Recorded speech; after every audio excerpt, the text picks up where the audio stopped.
Good morning, you're watching the Channel 9 Breakfast Show on Friday, the 20th of February. I'm Nikki Dean. I'm Byron Evans, and a bit of an announcement for you this morning because the Manchester Tourism Awards are taking place in this city on May the 21st at the Palace Theatre. And we need your help because there is a category in this year's ceremony called I Love Manchester. And we want to know your favourite spot in Manchester. It could be a restaurant, it could be a bar, it could be a day out, it could be a tourist attraction, you could be a visitor to the city, or you could be a resident. A long-lost relative. A long-lost relative of Manchester. In less than 50 words, we want you to give a review of your favourite spot. Now, to find out more information and how to enter this, then why don't you log on to the City Life website, which is www.citylife.co.uk, and you can find out all the criteria. But it should be a bit of a swanky do, to say the least. And the closing date is May the 1st. Yeah, get on there, log on, tell us where you like to hang out. And as Byron says, the place with the most nominations. You could win the opportunity to go to this swanky awards bash. I've been once before and it's super duper. Get your posh frock out. What's one of your favourite places in the city? Oh, it's a difficult one. You put me on the spot there. I like John Rylands Library. Yeah, fantastic Truth be told, place. lovely architecture. Yeah. There's a couple. Where do you like? There's a nice greasy spoon at the back of Kendall's, which has always been a firm favourite of mine. There you go, anything goes. That's no way you like. That's just us. In a few minutes, all the latest sporting headlines with Mike Bradley looking at last night's UEFA Cup clash between Manchester City and FC Copenhagen, and we find out how our toy review experts are getting on. Plus, Joni Fuller plays out the show. But first things first, let's get the final news bulletin of the morning with Mr. James Webster.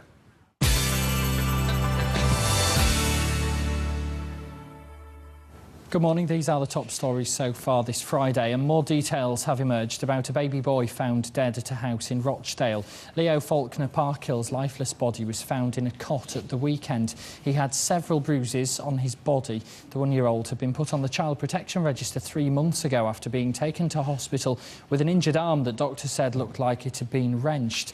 The council claims his mum Kelly, who's 21, had been holding a party the night before his death, but she insists she's not done anything wrong. Police are now investigating his death, and Rochdale Social Services is under pressure to show whether it did enough to protect him.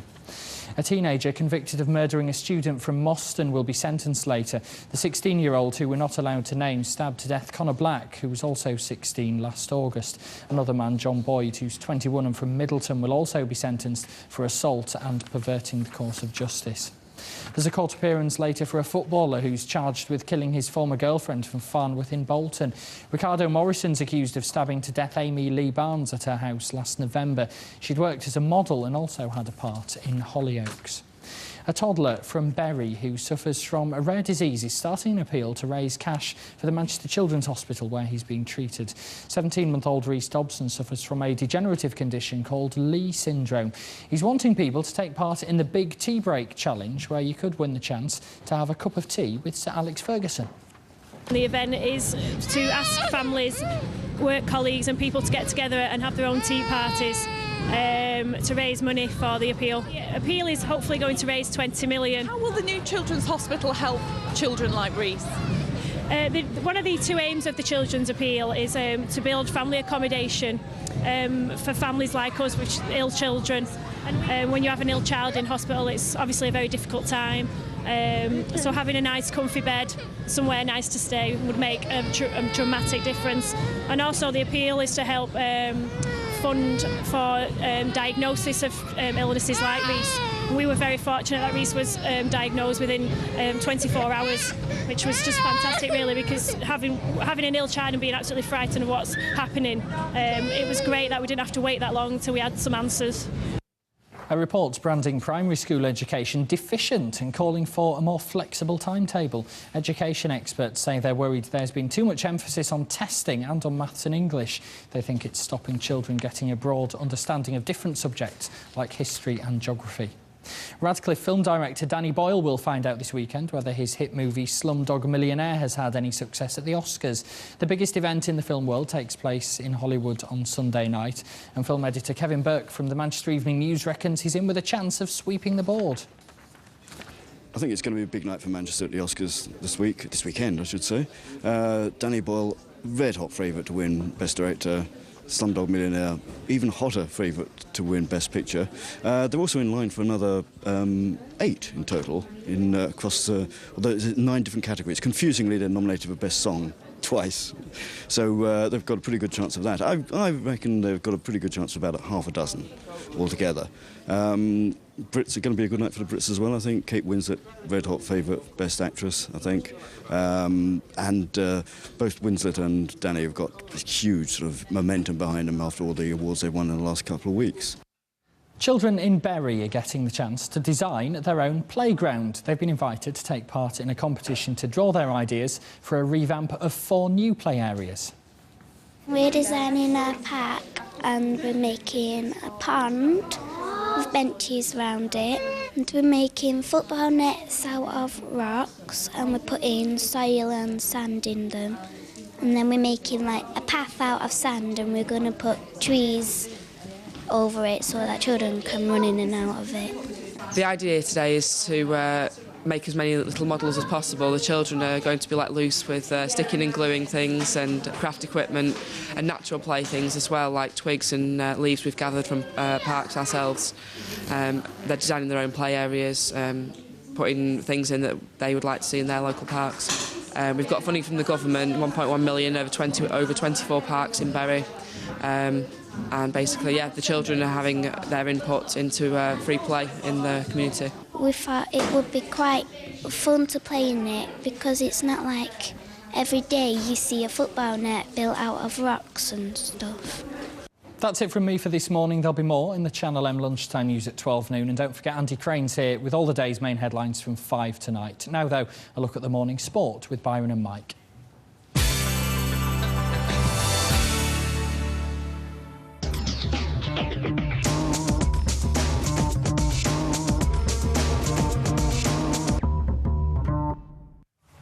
Think Premiership footballers, think music, and the classics don't immediately spring to mind. Well, that's all very different for one little Argentinian. Talking about Carlos Tevez? I am indeed. Carlos Tevez, well, Yeah. United, we believe, haven't taken up the option to sign him for £30 million. That news is just breaking this morning. Real Madrid are interested in taking the Argentinian over there, so are AC and Inter Milan this morning. So that story is obviously going to roll out throughout the day. We'll have more at 12 o'clock. Wagner Love, young man who plays in CSK in Moscow, he is wanted by David Moyes, but Mr. Love has come out and said he'd rather play for Manchester City. Why, you must wonder? Because I think they're the richest club in the world. That's why in the back page news, which hasn't come out yet, which we just got on the wires, Freddie Flintoff will undergo another scan on his injured hip and looks at the moment likely to miss the remainder of the Test series, which is bad news on a bad day for English cricket, really. I'm not sure whether to confess my mistake or whether to carry on smoothly because of my bizarre open introduction where I mentioned about music and Premiership footballers. I was reading my notes just before we started and it had Tevez and Wagner there, and I thought, oh, Tevez must be is into Wagner music. Sorry about that, ladies and gentlemen. We digress. Yes, we do quite dramatically, so moving on swiftly. The benefit of research. Yeah, Flintoff, thank God you're the sports presenter, not me. As I say, Flintoff is injured. He's undergo a scan this morning, so we'll bring you the results at 5 o'clock when we get them. But the third Test fizzled out into a draw, as Byron and I predicted earlier on in the week. The West Indies at one stage, what were they? They were 3-2-2 for 8. They limped along to 370 for 9. The 48 runs they added, they went off early due to the fading light. There were 4 overs left, and of course you're going to go off early if you're staring defeat in the face, aren't you? Yeah. It's 1-0 to the West Indies, 1 game drawn, 2 tests remaining. The 5th Test gets underway in Barbados on Thursday. So hopefully, even despite Freddie's, what we believe is going to be absent, we've got to be able to turn it round from here. 2 left, we can win them both. Well, we've snatched a draw out of the jaws of victory, so we can just progress on that. Not for the first time. OK, we're moving on to the Sale Sharks, and they can bolster their position within the Guinness Premiership against Bristol. Yeah, they're playing Bristol, the bottom side tonight. We've had some early team news from both clubs. Matthew Tate, Dwayne Peel, Lionel Foray, Sebastian Chabal and Rudy Kyle all start for the home side. Luke McAllister will miss the game. He's undergoing what's called minor knee surgery. For Bristol, Dave Atwood makes his debut. Luke Eves, Adrian Jarvis will return to the squad. It's third against bottom. Let's just hope Sale can do it. OK, well, let's swiftly move on to Super League. And not the greatest starts to the season for Wigan. Not the greatest. I'm going to hear from Brian Noble in just one moment. He's, as you say, they're playing Castleford at the JJB tonight. Neither team have won a game. The fans are already on the back of Brian Noble. We asked him, can he understand the way the fans are feeling, and does he feel under pressure? I don't think it's pressure you feel, I think it's disappointment. You know, we're disappointed that we've not got a win up, but they only get a win if we perform well, and our performance last week on many other days would have got us a win, but it didn't. So we need to improve our performance again to make sure we're in the batting this week. Well, I mean, the players can only speak with their actions, and I can only speak with our actions. The club can. You know, we were extremely disappointed with what we dished up week 1. And maybe people are quite right to scratch their heads and maybe say, was there an element of complacency? I don't know. This time of year requires a tough mentality to get over the line. You know, you see most games now, and they're not fantastic, flamboyant spectacles because the weather doesn't let you be fantastic and flamboyant, and most clubs are healthy. So you've got to play to your potential to get over the hill in relation to wins and losses, and I hope we've recognised OK, turn our attentions to the ring now, and Michael Jennings could be in for the fight of his life as he faces, and this word gets bandied around often, but he is a living legend, Miguel Cotto. WBO World Welterweight Championship on the line tomorrow night in New York. Both boxers only defeated once in their entire career. Jennings has never fought outside the UK, never fought for a world title either. His only defeat was a split decision against young Mutley 3 years ago, and I think you've got something behind you which you think Mr Jennings should wear during the fight, haven't you? Yeah, I believe this might come in handy, actually, Mr Jennings. If you're facing someone like Miguel Cotto, I think you need some added improvements. The reason I'm actually wearing this, because coming up shortly, we have got a bit of a half-term special where some of our younger viewers will be testing some of the latest toys on the market. They can't have this. This is mine. Stay away from the helmet. We'll be back after this short break, but before we do, we want to find out what we've been up to.